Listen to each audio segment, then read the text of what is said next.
तो क्वेश्चन है आपका, which amongst the following is not a socio cultural factor affecting learning process, यानी निम्नलिखित में से कौन सा सामाजिक सांस्कृतिक कारक सीखने की प्रक्रिया को प्रभावित नहीं करता।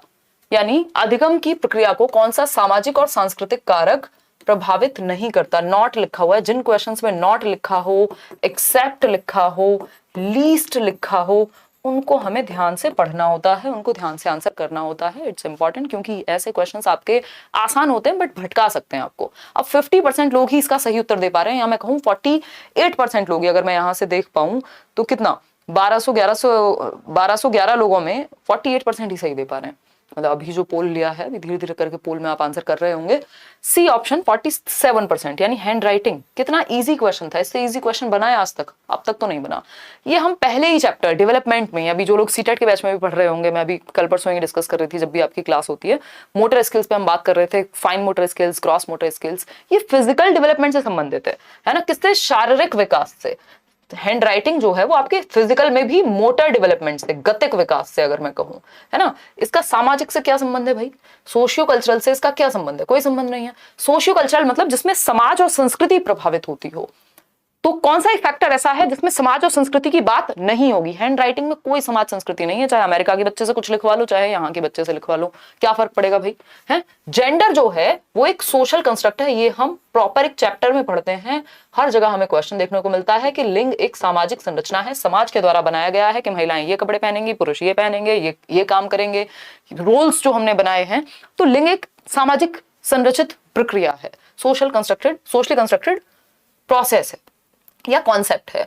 इनकम लेवल भी सामाजिक सांस्कृतिक परिप्रेक्ष्य में ही हम देखते हैं, है ना, कि इस समाज में इतने जो आपका पर कैपिटा इनकम है वो इतना है ना। अगर हम नेशन वाइज देखते हैं, नेशन अपने आप में एक सोशल एस्पेक्ट में ही तो देख रहे हैं ना। फिर उसके बाद आपका हमारे देश में भाई, अगर कोई मान लो कितना, कुछ टाइम पहले शायद एक डेटा था कि 1% से भी कम लोग हैं जो 1 लाख रुपए जिनकी सैलरी है या इनकम है।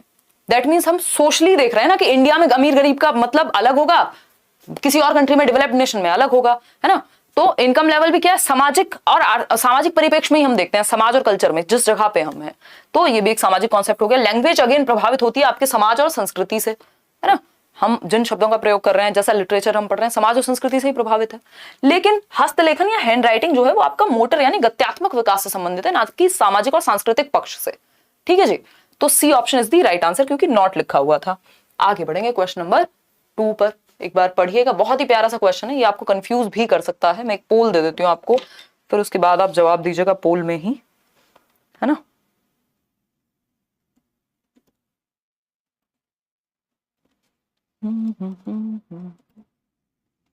अच्छा, एक और चीज, एक और अनाउंसमेंट करनी थी, या मैं आपको टेलीग्राम पे शेयर कर दूंगी। 24 ऑफ मई को आपका मैच है, एक करियर विल ऑर्गेनाइज करा रहा है नोएडा क्रिकेट स्टेडियम में। तो जितने भी लोग आना चाह रहे हैं, मिलना चाह रहे हैं, पूरी टीम वहां पे होगी, आप सभी से मिल सकते हैं। और जो लोग का कहीं पे सिलेक्शन हुआ है तो वो लोग खेल भी सकते हैं, है ना, उनको इन्वॉल्व किया जाएगा टीम में भी। और एक छोटा सा मीटअप हो जाएगा, खाने का प्रबंध है, आप लंच वहीं पे कीजिएगा। 12 बजे तक भी या 10 बजे भी सुबह आप अगर आ रहे हैं, 8:30 बजे या 8 बजे मैच शुरू होगा आई थिंक, तो आप आ सकते हैं। वेन्यू वगैरह मैं कल शेयर कर दूंगी, बाकी की डिटेल्स। ठीक है, तो जो लोग दिल्ली नोएडा में कहीं भी रहते हैं या यूपी में आसपास रहते हैं वो लोग ज्वाइन कर पाएंगे, है ना। चलिए देखिए, समझते हैं कितने भी लोग आ सकते हैं, कोई दिक्कत नहीं है। 30,000 कैपेसिटी है स्टेडियम की। देखिए, देख रहे हो अब मुझे कैसी कैसी चीजें बीच में याद आ जाती हैं, दिमाग में चीजें इतनी है, कभी भी कहीं भी याद आ जाती हैं। क्वेश्चन आप कह रहे हैं ए, 90% लोग, identify the period from the day of conception till the birth of the child, यानी गर्भाधान के दिन से बच्चे के जन्म तक की अवधि को क्या कहेंगे?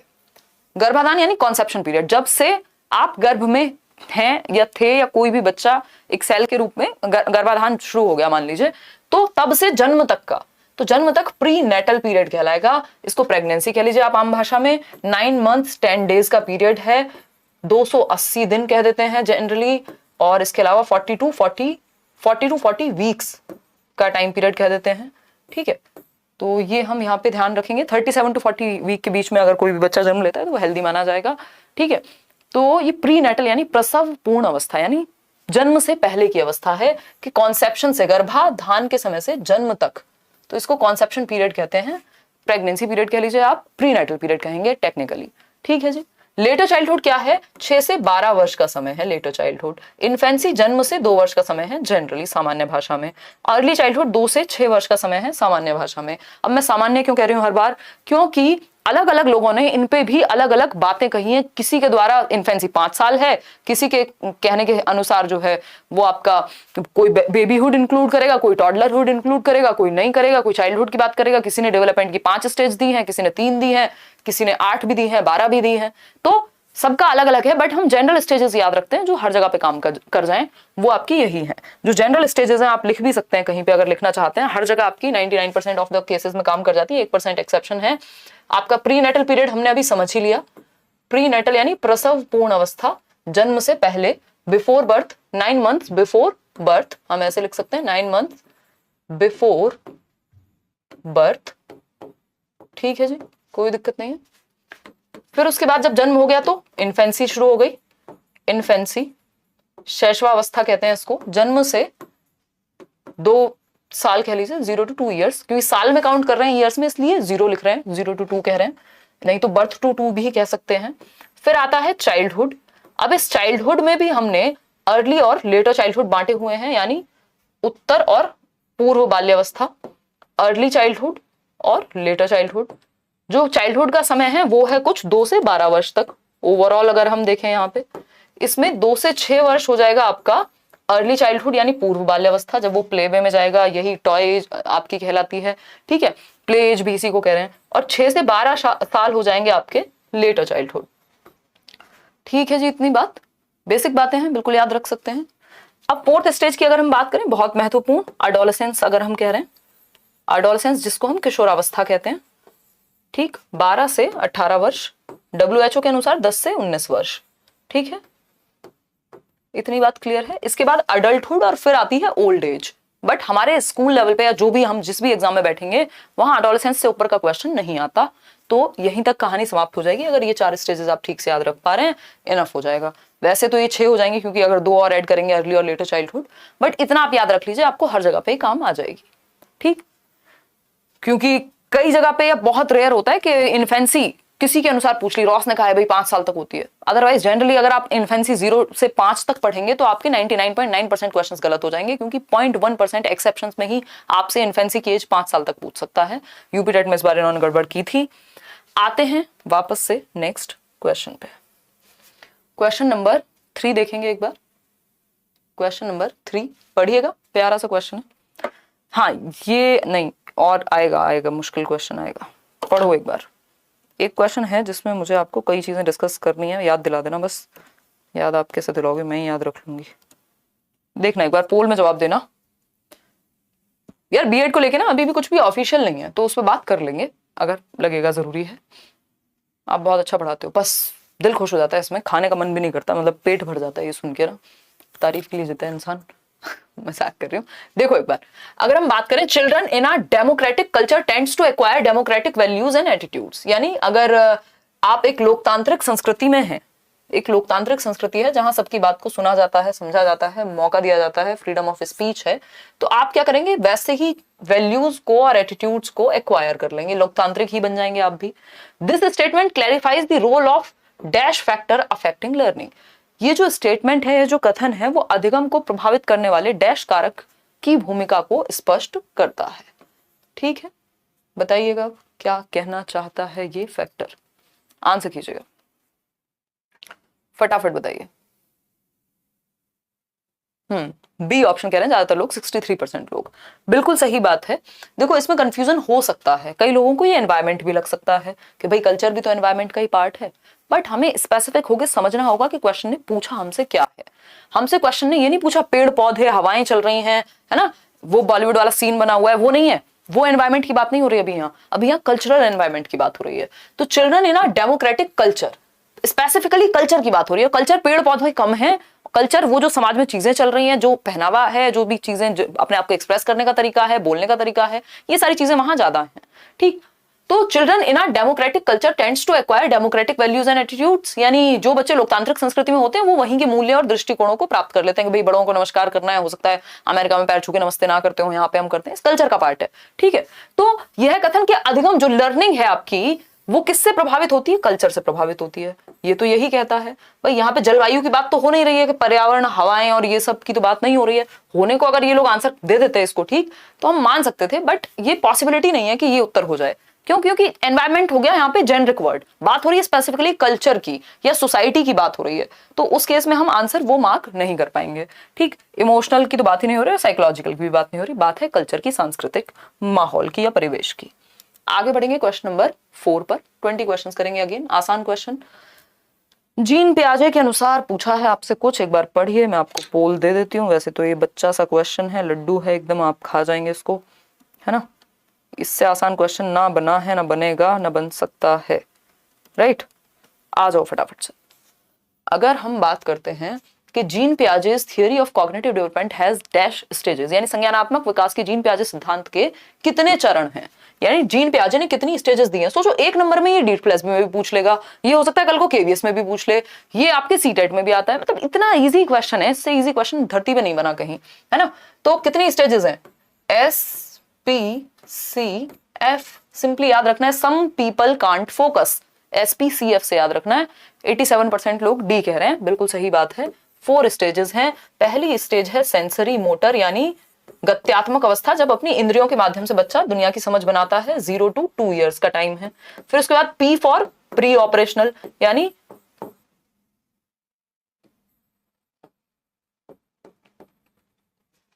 पूर्व संक्रियात्मक अवस्था, कितना? 2 से 7 वर्ष। फिर उसके बाद C फॉर कॉन्क्रीट ऑपरेशनल, मूर्त संक्रियात्मक अवस्था, जहां लॉजिक आएगा सबसे पहले, 7 से 11 वर्ष। ठीक, फिर आएगा formal operational, F for formal operational. ठीक, ये 11 है, अब कह लीजिए 11 से 16 जनरली लोग कह देते हैं। तो ये हमें याद रखनी है, बेसिक चीजें, ये तो हमारे बिल्कुल फिंगर टिप्स पे होनी चाहिए, इतनी इजी चीजें हैं ये। ठीक है, 10 स्टेजेस एज सच हमने देखी नहीं है किसी की यहाँ पे। आगे बढ़ेंगे तो डी ऑप्शन हो गया राइट आंसर। इन्होंने, इनकी थियरी का नाम है कॉग्निटिव डेवलपमेंट, यानी संज्ञानात्मक विकास, यानी मेंटल स्किल्स, इंटेलेक्चुअल डेवलपमेंट, हमारी बौद्धिक क्षमताओं का विकास। ठीक है, नेक्स्ट क्वेश्चन आपके सामने है, आप बिना पोल के ही जवाब दे दीजिए, नहीं तो पोल में लग जाएगा समय, क्योंकि छोटा सा क्वेश्चन है।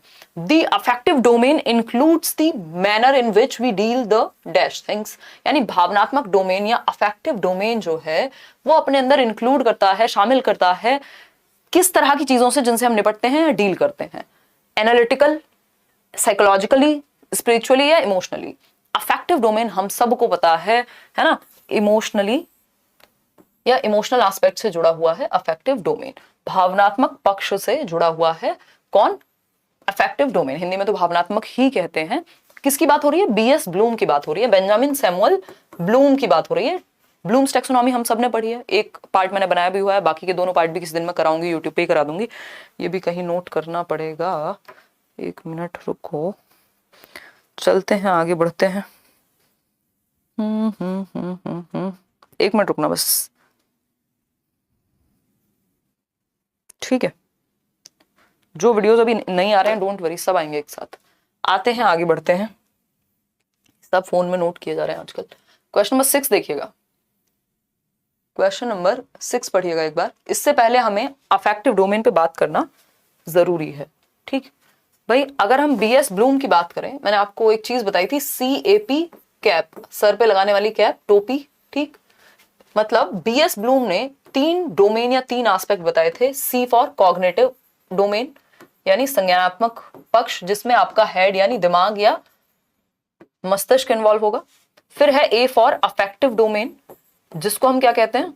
Emotional aspect. इसी की बात हो रही थी अभी लास्ट क्वेश्चन में, है ना, हमारे इमोशंस से जोड़ दीजिए आप। हेड या फिर हार्ट कहते हैं इसको, इमोशनल डोमेन को हेड के साथ, जैसे हार्ट भी कह सकते हैं। हेड, हैंड और हार्ट की शिक्षा गांधी जी ने भी कहा। साइकोमोटर डोमेन, साइकोमोटर होता है गत्यात्मक पक्ष। गत्यात्मक पक्ष बोले तो जिसमें डूइंग एस्पेक्ट या हैंड, है ना, एक्टिविटीज हम हैंड से करेंगे। ठीक है, तो ये हमारे व्यवहार का फीलिंग पक्ष है, यानी महसूस करने वाली जितनी भी चीजें होंगी वो अफेक्टिव डोमेन से जुड़ी होंगी। A for affective. Cognitive domain से जो दिमाग से रिलेटेड चीजें हैं, यानी थिंकिंग एस्पेक्ट जुड़ा हुआ होगा। सोचेंगे कहां से? दिमाग से सोचेंगे, तो ये किस में आएगा? कॉग्निटिव डोमेन में आएगा। बहुत इंपॉर्टेंट चीजें बता रही हूं मैं आपको। साइकोमोटर यानी हैंड, मतलब doing aspect of our behaviour, यानी व्यवहार का करना पक्ष किससे संबंधित है? तो साइकोमोटर डोमेन से संबंधित है। हल्की सी बात है बट बहुत काम की है, पेपर में क्वेश्चन आता ही है।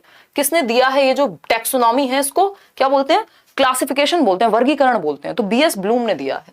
किसने दिया है, बेंजामिन सैमुअल ब्लूम। जो लोग नए हैं उनके साथ मैं ऐसे डिस्कस कर रही हूँ, जो लोग पहले से सीख रहे हैं उनको नहीं कह रही हूँ कि ऐसे बच्चों की तरह बात कर रही हूँ, है ना। देखो बीएस ब्लूम, ठीक है जी, इतनी बात क्लियर है हमें। तो बेसिकली ये कहते हैं कि भाई तीनों को इस तरह से जोड़ो कि बच्चा बेस्ट तरीके से सीख पाए। उसका हैंड यानी फिजिकल एक्टिविटी भी, हेड यानी उसका मस्तिष्क दिमाग भी इन्वॉल्व हो सीखने में, और हार्ट यानी इमोशंस भी इन्वॉल्व हो। जिस चीज में मजा आ रहा है आप क्यों कर रहे हैं ज्यादा, आपको यहाँ क्लास में मजा आ रहा है तभी आ रहे हैं ना आप, कल तो पेपर नहीं है कोई, है ना। दिमाग का भी इस्तेमाल कर रहे हैं आप, क्वेश्चंस भी सॉल्व कर रहे हैं। फिजिकल एक्टिविटी थोड़ी कम कर रहे होंगे, बट जो लोग पोल पे आंसर कर रहे होंगे वो कर रहे होंगे। दैट मीन्स तीनों एस्पेक्ट जोड़ गए, लर्निंग मस्त होगी, बढ़िया होगी। ठीक, चले आगे बढ़े। तो ये बेंजामिन सैमुअल ब्लूम ने दिया है, और इस पे महात्मा गांधी ने भी बात की, हेड, हैंड और हार्ट की शिक्षा की, यानी दिल, दिमाग और आपकी फिजिकल एक्टिविटी, शारीरिक पक्ष। ठीक, आगे बढ़ते हैं। और इन तीनों ही डोमेन में बीएस ब्लूम ने तीनों ही डोमेन में इसमें 6 एस्पेक्ट्स की बात की है ना, फिर इसमें 5 एस्पेक्ट्स की बात की है, फिर इसमें 6 एस्पेक्ट्स की बात की है। तो इनके अंदर भी अलग अलग लेवल्स हैं। जैसे कॉग्निटिव में नॉलेज है, अंडरस्टैंडिंग है, एप्लीकेशन है, एनालिसिस है, सिंथेसिस है, इवैल्यूएशन है, ये 6 चीजें हैं। फिर अफेक्टिव में आपका रिसीविंग हो गया, रिस्पॉन्डिंग हो गया, वैल्यूइंग हो गया। फिर आपका साइकोमोटर है, उसमें अलग अलग तरह के रिफ्लेक्सेस और ये सब हैं।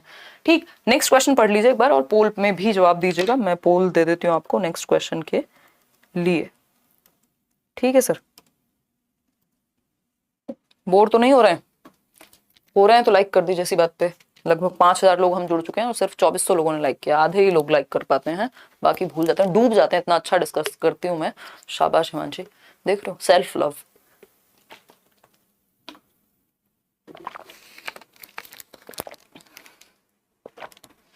ओके,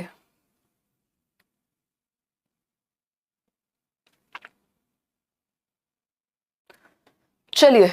ये कौन हंस रहा है इतना आंखें बंद कर करके? ओम नमः शिवाय। अच्छा, 85% लोग डी कह रहे हैं आंसर। चलिए देखते हैं कैसे सही है कैसे गलत है। द कॉग्निटिव डोमेन यानी संज्ञानात्मक पक्ष, जो अभी हमने कहानी पे बात की थी, यानी हेड यानी दिमाग से संबंधित जो पक्ष है बीएस ब्लूम की टैक्सोनॉमी में, संज्ञानात्मक क्षेत्र में डैश और डैश कौशल का विकास होता है। सिंगिंग संज्ञानात्मक में, ये तो मोटर से रिलेटेड हो जाएगा कुछ हद तक, चलो मान लेते हैं, बट डांस तो नहीं हो सकता, बिल्कुल भी नहीं हो सकता। चलो लैंग्वेज आपने जोड़ दी तो आपने कह दिया चलो सिंगिंग होगा। थियरी और ड्राइंग, थियरी और ड्राइंग क्या कहते हो, होना चाहिए? मोटर एस्पेक्ट से ज्यादा संबंधित हो गया, ये भी फाइन मोटर स्किल से संबंधित हो गया ड्राइंग जो है आपका। नॉलेज चलो ठीक है, बिल्कुल दिमाग से जुड़ा हुआ है। राइटिंग, साइकोमोटर जो मोटर एस्पेक्ट है आपका वो ज्यादा राइटिंग से जुड़ा हुआ होगा। ठीक, तो नॉलेज बिल्कुल ठीक है बात। और इंटेलेक्चुअल पक्ष यानी बौद्धिक पक्ष, तो ज्ञान और मेंटल स्किल्स जितनी भी हैं, चाहे वो सोचना यानी थिंकिंग हो, इमेजिनेशन हो, प्रॉब्लम सॉल्विंग हो, इस तरह की जितनी भी चीजें हैं इसमें, वैसे knowledge, understanding, application, analysis, synthesis और इवैल्यूएशन, ये सारी चीजें थी। तो कॉग्निटिव डोमेन में अपने अंदर क्या इंक्लूड करता है? नॉलेज, यानी आप नॉलेज कैसे बिल्ड करेंगे, बनाएंगे कैसे, दिमाग से करेंगे यहाँ पे, तो नॉलेज का एस्पेक्ट है। And the development of intellectual skills, यानी दिमाग से संबंधित बौद्धिक जो कौशल हैं वो विकसित होंगे। बौद्धिक कौशल कौन से होते हैं? सोचना, समझना, तर्क करना, कल्पना करना, imagination, thinking, memory, perception, reasoning, ये सारी चीजें। ठीक, तो डी ऑप्शन एकमात्र सही उत्तर है। अगर आप लोग दे रहे हैं तो सही दे रहे हैं आप उत्तर, बढ़िया दे रहे हैं। चलिए आगे बढ़ते हैं इसी बात पे, क्वेश्चन नंबर 7 करते हैं। देखेंगे एक बार क्वेश्चन नंबर 7 को, पोल में जवाब दीजिएगा। बहुत ही प्यारा क्वेश्चन है, इसमें आप लोग हो सकते हैं कंफ्यूज। मैं इस पे आपको कुछ चीजें डिस्कस भी करूंगी। यही क्वेश्चन था जिसके बारे में आई वाज टॉकिंग अबाउट। मेरी जब इस पे नजर पड़ी पीपीटी में तो मैंने देखा कि यार इस पे तो डिस्कशन की जरूरत है, क्योंकि ये कंफ्यूज आपको कर सकता है। आजकल स्टेजेस वाले क्वेश्चन सबसे ज्यादा कंफ्यूज करते हैं लोगों को। ठीक है, क्लीन नहीं दिखाई पड़ रहा, आप अपने सेटिंग सेक्शन में जाइए और वहां से 1080p या 720p हाईएस्ट क्वालिटी चूज कीजिए।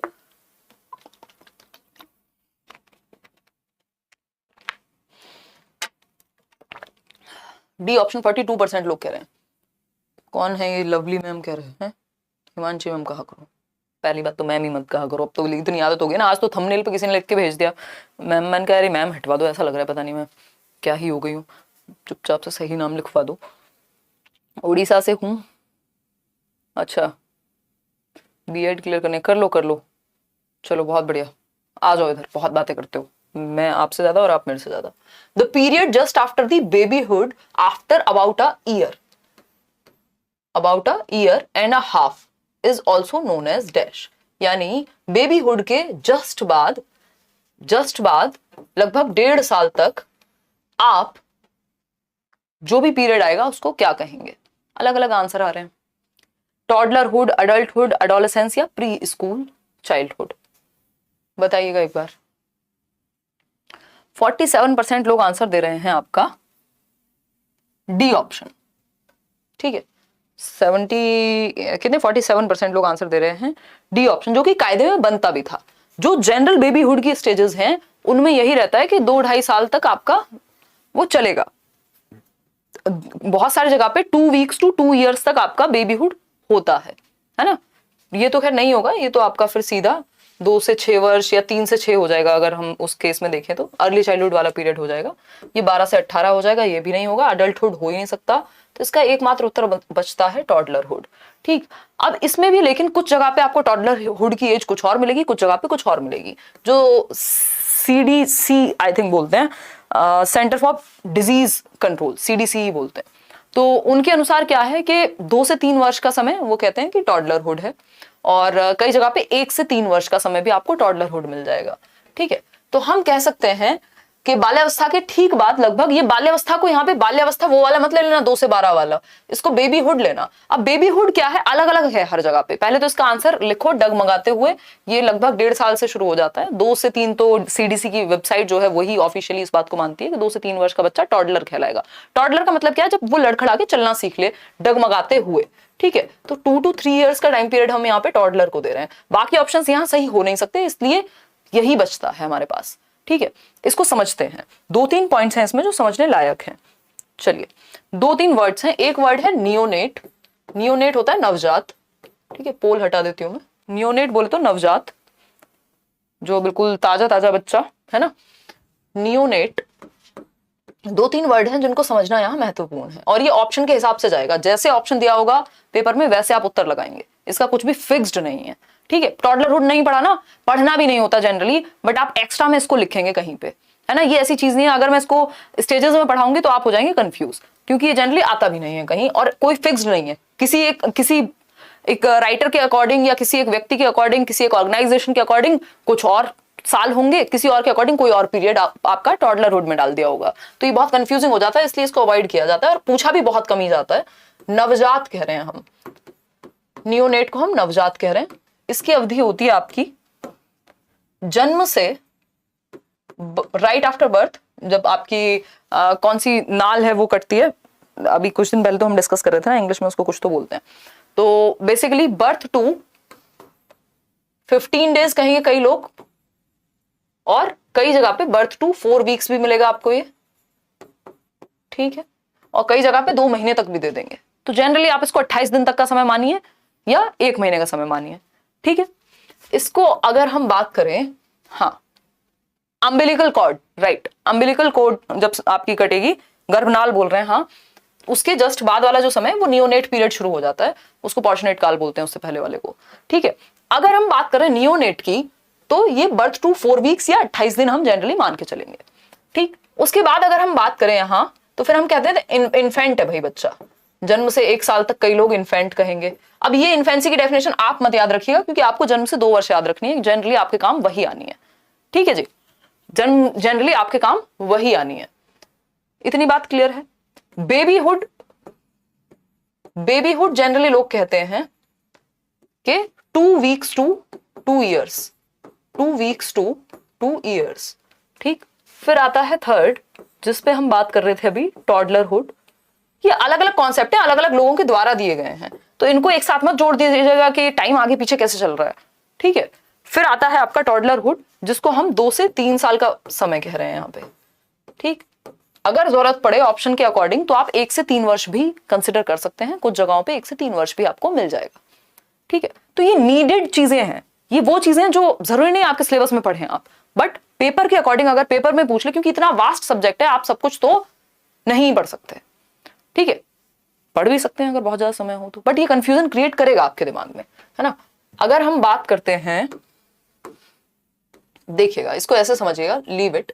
आपने जो स्टेजेस अभी पढ़ी थी थोड़ी देर पहले, आपकी इन्फेंसी थी या प्री नेटल स्टेज थी, जन्म से 9 माह पूर्व।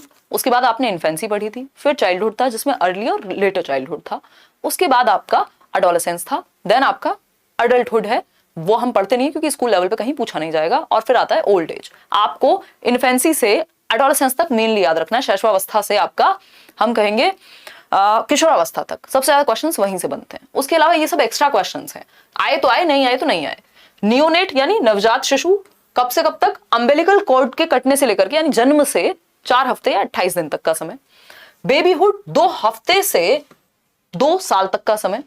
टॉडलरहुड 2 से 3 वर्ष का समय। तो ये आपको ऐसे याद रख लेनी है जिससे आपका एक नंबर बच जाए या आ जाए। थोड़ा बहुत एक आध साल या कुछ महीने इधर उधर या कुछ दिन इधर उधर हो जाएंगे, ऑप्शन पे डिपेंड करेगा totally. I hope you got my point. ठीक है, कोई कह रहा है आपकी क्लास नोट्स वाली बुक में प्याजे वाली थियोरी नहीं है। अच्छा जी, और कुछ है?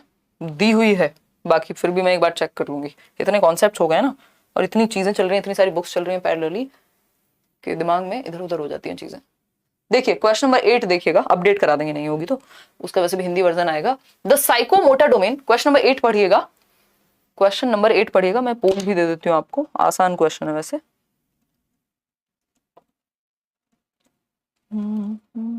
देखो एक बार, बहुत ही बढ़िया, लाइक शेयर कर दो यार, एनर्जी बढ़ाओ एकदम है। देखो एक बार, अगर हम बात कर रहे हैं क्वेश्चन नंबर 8 की, द साइकोमोटर डोमेन यानी गत्यात्मक पक्ष की अगर हम बात करें, गत्यात्मक पक्ष हमें पता है अभी हैंड की बात की थी हमने, या डूइंग एस्पेक्ट की बात की थी, या फिजिकल एस्पेक्ट की बात की थी, जिसमें दौड़ना कूदना फिरना मतलब चलने की बात आई। मोटर मतलब फिजिकल एस्पेक्ट जुड़ा होगा, मोटर का मतलब ये गति करना है ना, आपके घर की मोटर भी गति करती है ना, उसी सेंस में। तो the psychomotor domain includes physical movements यानी शारीरिक गति, कोऑर्डिनेशन, समन्वय, बैलेंस। एक तरह से अगर आप साइकिल भी चला रहे हैं, बैडमिंटन भी खेल रहे हैं, तो एक सर्टेन लेवल ऑफ बैलेंस की जरूरत पड़ेगी। फिजिकल मूवमेंट, चलना फिरना दौड़ना भागना, and use of the dash skills, knowledge, ये तो दिमाग से संबंधित है, कॉग्निटिव है, ये साइकोमोटर में थोड़े ना आएगा। मोटर स्किल्स, हाँ ये बात बिल्कुल सही है, गत्यात्मक पक्ष जिसमें चलना फिरना दौड़ना कूदना भागना सब आ जाएगा, चाहे वो ग्रॉस मोटर स्किल्स हो चाहे वो फाइन मोटर स्किल्स हो, राइट। सब्जेक्ट मैथमेटिक्स, ये सब कॉग्निशन में आ जाएंगे। तो यहाँ पे बात किसकी हो रही थी, गत्यात्मक पक्ष की या मोटर स्किल्स की, जिसमें गति करना शामिल होगा। तो जिसमें शारीरिक गति, समन्वयन और गत्यात्मक कौशल का उपयोग होगा, उसको हम साइकोमोटर पक्ष या गत्यात्मक पक्ष कहते हैं। आगे बढ़ेंगे नेक्स्ट क्वेश्चन की तरफ। क्वेश्चन नंबर है आपका 9, पढ़िएगा। आसान क्वेश्चन है, इसके लिए मैं पोल नहीं दे रही हूँ, बहुत ही इजी क्वेश्चन है, इससे इजी क्वेश्चन आपने नहीं देखा होगा। अगर आप पढ़ के समझ जाते हैं क्वेश्चंस को तो बहुत आसान सा सवाल है। बच्ची है कीड़ा या कीड़ा या what ever the name is, हो सकता है मिस प्रिंट हो गया हो, पेपर में इसी तरह से गिवन है D+B के, है ना, कीड़ा है जो भी है। At this stage understand that if you break a candy, एक कैंडी है, वो कैंडी नहीं आती खाने वाली, चॉकलेट मान लीजिए आप, इनटू स्मॉलर पीसेस, उसके छोटे छोटे पीसेस कर दिए। मान लीजिए इतनी बड़ी सी चॉकलेट है, एक कैंडी है, उसके छोटे छोटे पीसेस कर दिए। It will be the same amount. अब वो ये समझती है कि छोटे छोटे पीसेस बेशक कर दिए, लेकिन जितनी वो एक कैंडी थी उतने ही ये पीसेस मिला करके भी होंगे। As when the candy was whole, तो जितनी अमाउंट वो होल की थी उतनी ही पीसेस की भी है। ऐसा नहीं है कि पीसेस नंबर्स में ज्यादा हो गए हैं तो क्वांटिटी भी बढ़ गई है। अगर वो पीसेस कितने, जो क्वांटिटी थी वो सेम ही है, अभी भी सेम ही है, बस तोड़ के आपने पीसेस बढ़ा दिए हैं। ये बच्चा कब समझने लगेगा? तो बिल्कुल सही उत्तर दे रहे हैं आप, कॉन्क्रीट ऑपरेशनल स्टेज में समझने लग जाता है। क्यों? क्योंकि कंजर्वेशन आ जाएगा, संरक्षण आ जाएगा। 7 से 11 वर्ष की अवस्था है ये। प्री ऑपरेशनल में नहीं समझ पाएगा। क्यों नहीं समझ पाएगा? क्योंकि अभी तो वो क्या है, कंजर्वेशन लैक करता है। ठीक है, इसमें कई लोग कंफ्यूज हो सकते थे। अच्छा, ध्यान रखना है हमें, जो प्याजे की कॉन्क्रीट ऑपरेशनल स्टेज है 7 से 11 वर्ष वाली, कॉन्क्रीट ऑपरेशनल स्टेज में 3 चीजें आती हैं। CCS यूनिवर्सिटी से आपको याद कराया हुआ है, याद कीजिए फटाफट से क्या क्या आता है ना। कॉन्क्रीट ऑपरेशनल जो स्टेज है प्याजे की 7 से 11 वर्ष की, मूर्त संक्रियात्मक अवस्था कहेंगे जिसको, ठीक है, क्या कहेंगे, मूर्त संक्रियात्मक अवस्था। ठीक है, अगर हम बात करते हैं यहां पे CCS, ये चौधरी चरण सिंह यूनिवर्सिटी बिल्कुल भी नहीं है। ये क्या है ना, ये कोई कंप्यूटर सर्विसेज की बात हो रही है। सिंपल क्लासिफिकेशन, यानी बच्चे को वर्गीकरण आ जाएगा, अलग अलग विशेषताओं के आधार पे वो वर्गीकृत यानी विभाजित कर पाएगा, अलग अलग कैटेगरी में डाल पाएगा चीजों को। दूसरी चीज है कंजर्वेशन, कंजर्वेशन जो सबसे इंपॉर्टेंट है, संरक्षण कहते हैं हिंदी में। और ये किसकी वजह से आता है, तो ये सेंट्रेशन डिसेंट्रेशन का जो गुण है वो उसके अंदर आ जाएगा। कंजर्वेशन कमी किस वजह से होती है, लैक ऑफ डिसेंट्रेशन, यानी बच्चा विकेंद्रीकरण नहीं कर पाता, अलग अलग पक्षों पे फोकस नहीं कर पाता, लास्ट क्लास में समझा था। और एस फॉर होता है सीरिएशन, असेंडिंग डिसेंडिंग ऑर्डर, और इन सब में वो लगाने लगेगा। तो होपफुली ये तीनों चीजें जो है आपकी अचीव हो जाती हैं। ये अचीवमेंट है कॉन्क्रीट ऑपरेशनल स्टेज की, क्या है, अचीवमेंट है, राइट। कोई दिक्कत परेशानी दर्द समस्या इस बात को समझने में हो रही हो तो बता दीजिए, हो रही होगी तो हम 300 बार बताएंगे। पीडीएफ के साथ आंसर भी दे दीजिए। ये कौन कह रहा है, सतापाथी कह रहे हैं ये इतना डिस्कशन इतनी देर से जो हम बातें कर रहे हैं किस लिए कर रहे हैं, ताकि आंसर आपके दिमाग में बैठ सके, उस पीडीएफ को आप मार्क कर सके, है ना, वो आपके लिए वर्कशीट के जैसी बन जाए, ठीक है। अगर आंसर साथ में ही मिलेंगे तो फिर यहाँ पढ़ाई का क्या फायदा हुआ, देने को तो दे देंगे, ठीक। कितने लोग इस बात के पक्ष में बताना, एक दिन पोल रखेंगे हम। क्वेश्चन नंबर 10 देखिएगा, और पोल भी मैं दे देती हूँ। क्वेश्चन नंबर 10 पढ़िए आराम से, है ना। आज क्वेश्चन मुश्किल नहीं लग रहे होंगे उन लोगों को जिनके रोज नंबर अच्छे आ रहे थे, क्योंकि ये तो फैक्चुअल क्वेश्चंस हैं, है ना। देख रहे हो कितना इजी कर दिया डीट प्लस बी ने सब कुछ, इससे मुश्किल तो सीटेट में क्वेश्चंस बन रहे हैं आजकल। देखिए एक बार, मजाक कर रही हूँ, चलो वहां पे 100 क्वेश्चन आते हैं तो एक सेक्शन इजी होगा, एक मुश्किल भी होगा, ठीक है। देखो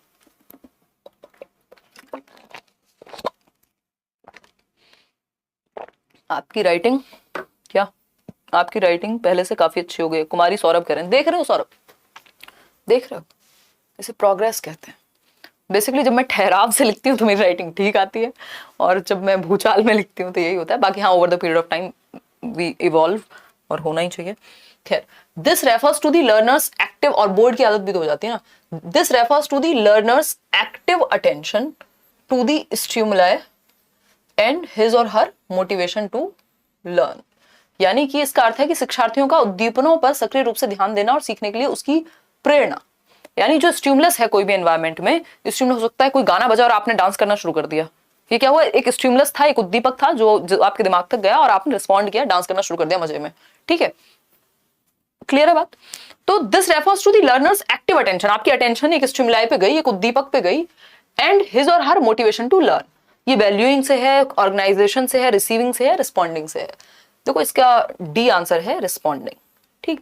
ये आपके जो ये सारी चीजें हैं ये आपकी किससे संबंधित है, अफेक्टिव डोमेन से संबंधित हैं। ये ऑर्गेनाइजिंग तो चलो उसमें आ जाएगा, ठीक है। ये आपके बिल्कुल भी संबंधित नहीं है किससे, साइकोमोटर से। तो ये रिस्पॉन्डिंग है कि आप जो रिस्पॉन्स देंगे, ठीक है, कितने आप मोटिवेटेड हैं और कैसे आपने स्टिमुलस को लिया है, ये आपके रिस्पॉन्डिंग डोमेन में जाएगा। ये किसका है, ब्लूम्स टैक्सोनॉमी की ही बात हो रही है इस क्वेश्चन में भी, इसको कहीं और मत ले जाना। अगर टैक्सोनॉमी नहीं पढ़ी है तो गलत जवाब दोगे फिर।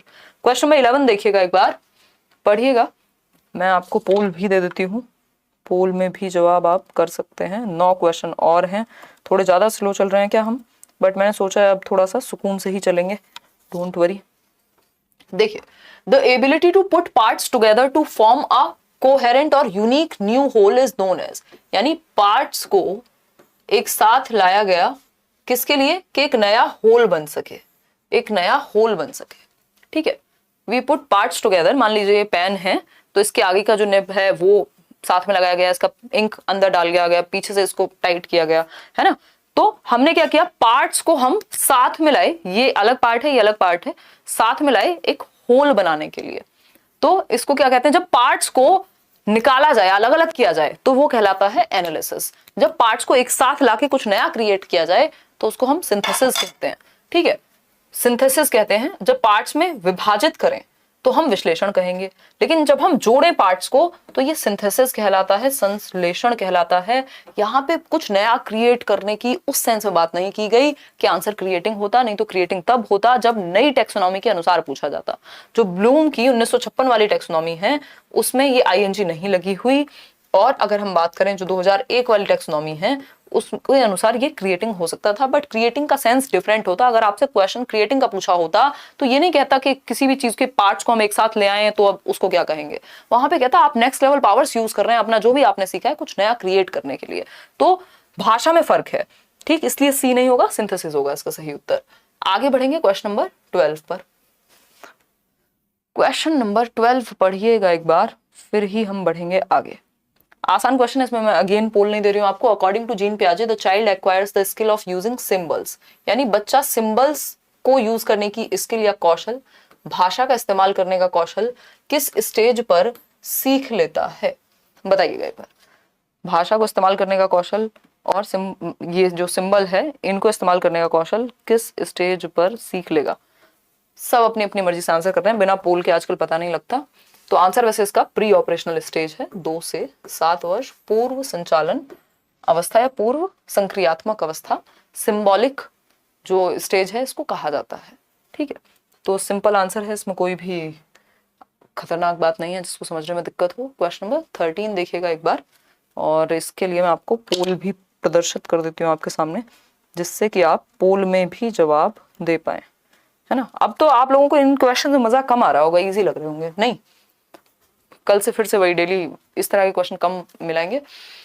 क्वेश्चन नंबर 13 है आपका कहता है which period is a time of sudden diverse, यानी अचानक से, क्या कहेंगे, विविध, भ्रमित यानी confusing, frightening mood swings, sorry, है ना, भयावह मतलब खतरनाक मूड स्विंग्स। 1 मिनट में बहुत अच्छा मूड, 1 मिनट में फाड़ खाने को तैयार, कंफ्यूजन में है ना, एकदम बहुत एक्साइटमेंट, बिल्कुल लो है एनर्जी में, है ना। सडन डाइवर्स मतलब अचानक से अलग अलग मूड्स, अलग अलग एक्टिविटीज कर रहा है बच्चा नहीं है अब, ये क्या है, एडोलेसेंट है। क्या है ये? किशोरावस्था है। इन शॉर्ट इन्होंने भाषा को बदल के ये पूछा है which period is known as the period of stress and storm, तनाव एवं तूफान की अवस्था। तो क्या है ये? 12 से 18 वर्ष।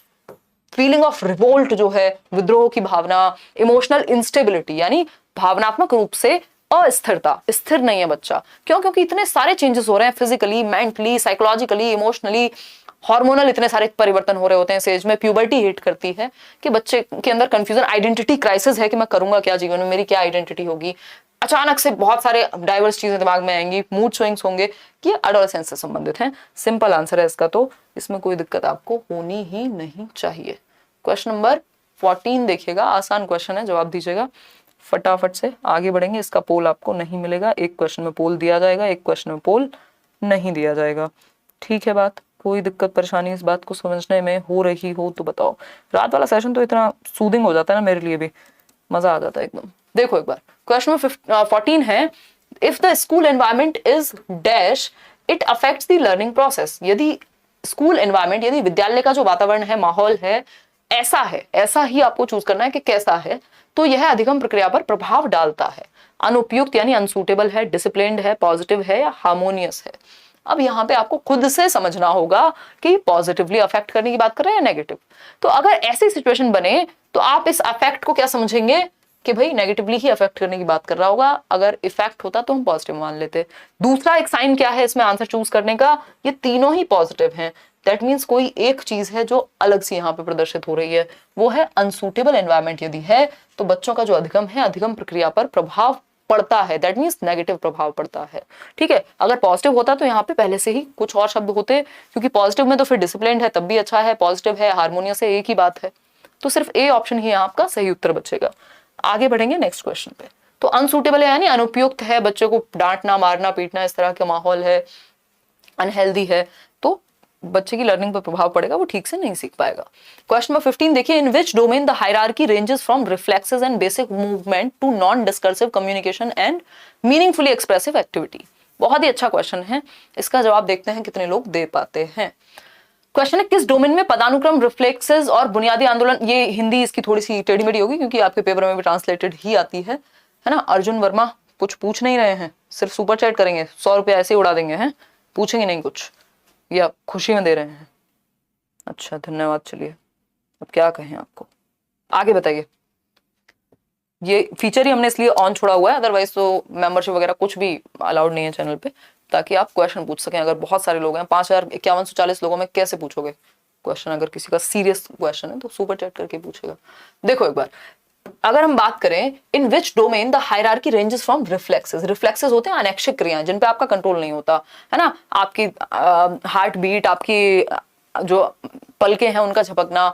इसके अलावा अगर हम बात करें, जब बचपन में तो बहुत सारी चीजों पे कंट्रोल नहीं होता है ना, बच्चे एक रूटिंग रिफ्लेक्स होता है, आप बच्चे के हाथ में कुछ भी रखेंगे वो ऐसे पकड़ लेगा, उसको ऐसे टच करेंगे वो ऐसे ऐसे करेगा। एक आपका दूसरा रिफ्लेक्स होता है, पैर में अगर आप टच करेंगे तो वो अचानक से ऐसे करेगा। यानी अनैच्छिक क्रियाएं बहुत सारी होती हैं, बाद में कम बच जाती हैं।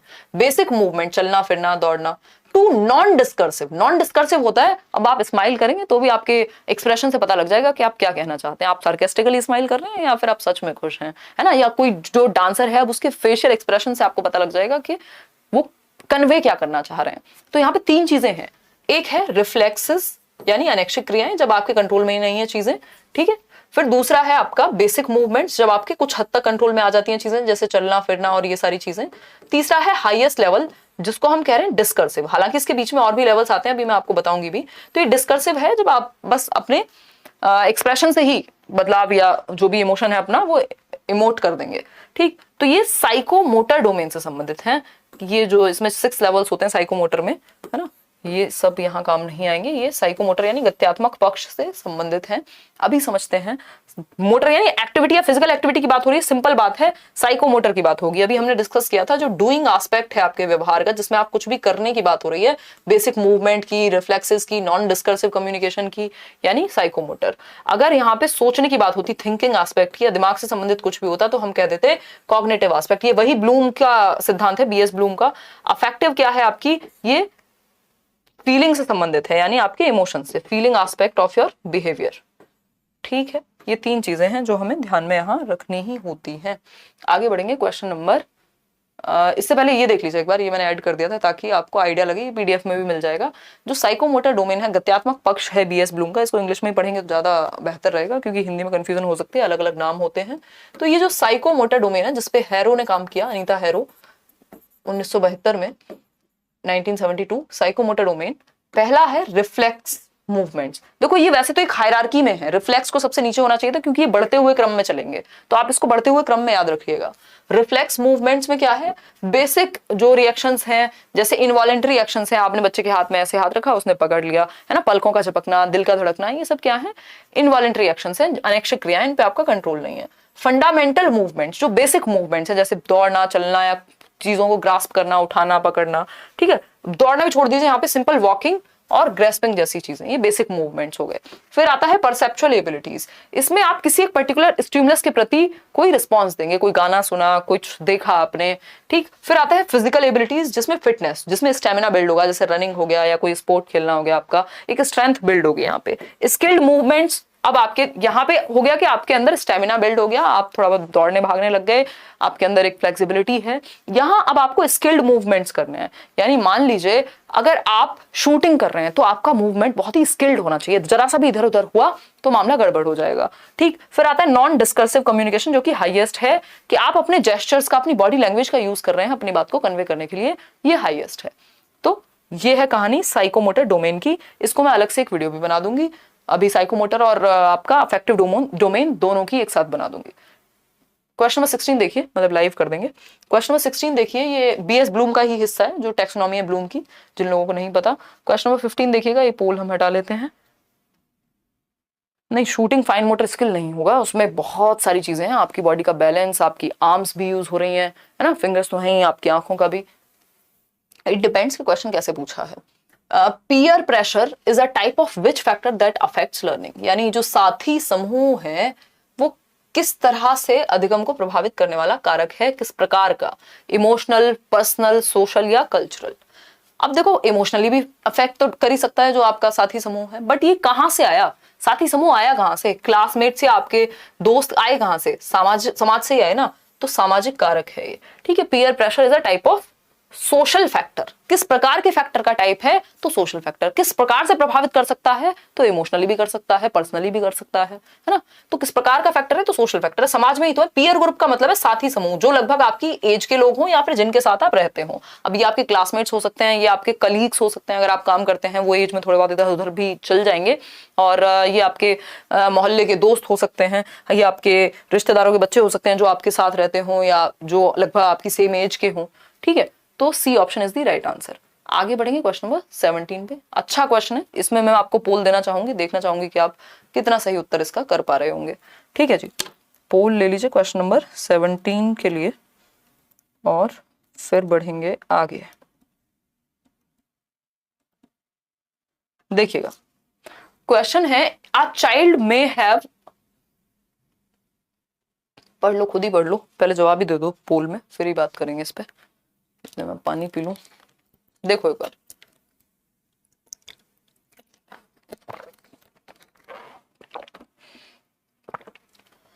क्वेश्चन है a child may have a schema about a type of animal. एक बच्चे के पास एक प्रकार के जानवर का एनिमल हो सकता है, उल्टा बोल दिया मैंने, एक प्रकार के जानवर का स्कीमा हो सकता है, जैसे कि डॉग। मान लीजिए बच्चे के दिमाग में एक स्कीमा, एक प्रीवियस नॉलेज, एक तरह से एग्जिस्टिंग नॉलेज है, एग्जिस्टिंग पिक्चर है किसकी, डॉग की। उसको पता है कि कुत्ता कैसा दिखता है, क्या होता है, ठीक। Suddenly the child went or struck when he encounters a new big and different breed of dog. मान लीजिए कुत्ते को पता था कि एक पवेलियन नाम की एक ब्रीड होती है, उसने वही देखा था, छोटा सा क्यूट सा सफेद बालों वाला।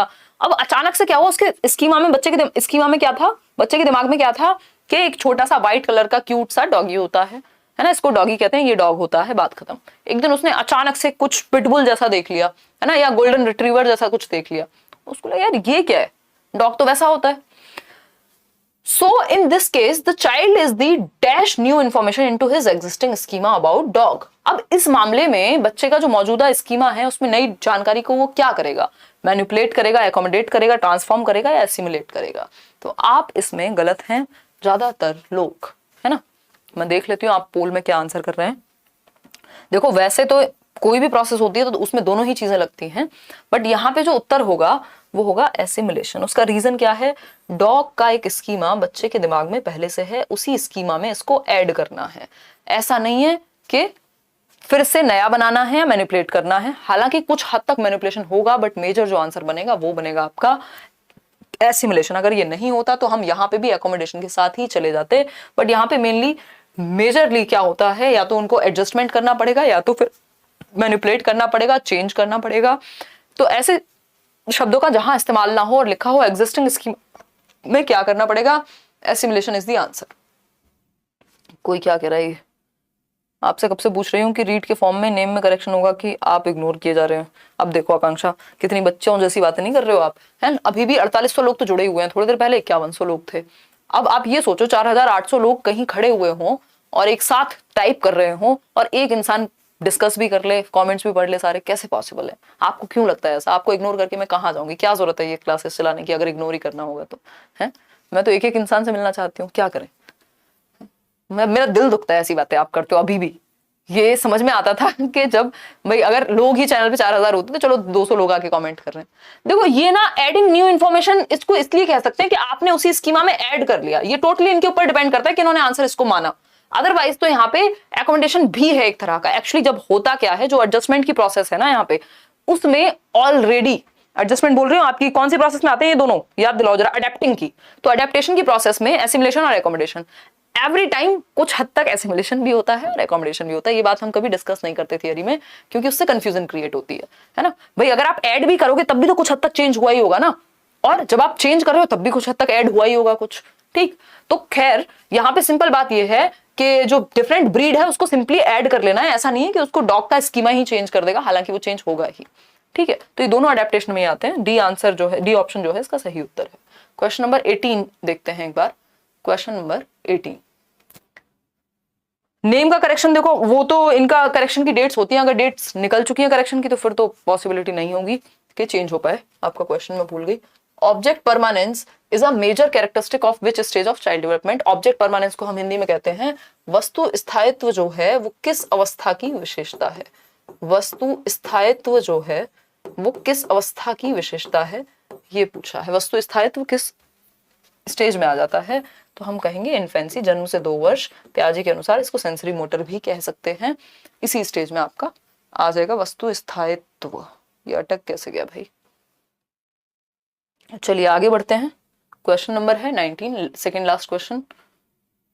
whose socio-cultural theory of learning explains that learning occurs during social interactions between individuals।